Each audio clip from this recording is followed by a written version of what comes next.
Awa ko kala ate kasi wala din siyang kuan, 4-piece man tawag doon. Hindi kayo napasok? Wala lagi kami. Bakit daw? Wala kayo nawala mo sa master list. Wala. Ganun ba? No, ako kabutat.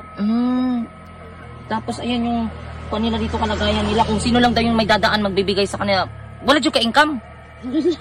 Paano may nabubuhay itong tatlong to? Nagtindar ako ng kuan lagi. Okay. Asa? Naglako. Diya sa GM. May motor ka? Wala. Wala. Umatur ako dito. Sa cruising ka manakay? Oo, magtinda-tinda ako. Sila o sila dito yung mabilin? Tinda-tinda ako sa mga tindahan. Wala naman ka mo. Biligyan mo okay. Kaya ilang taong tumabata? Buhi lagi, naglisod na ako balita pagbuhi. Manawagan rakang lamang ako sa naay maluoy sa amna. Tatagan rakang kami nila ng puhunan pang negosyo.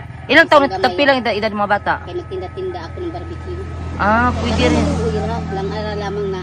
Ang ija tagkinahanglan, yaoy panginabuhian niya gamay, bisan yaoy may lang kuno mutabang sa ila na kung hatag sa ila ng puhunan pang negosyo, bala gamay ra, na kantidad. Yun nga, diba? Tinda-tinda ako ng barbecue diri.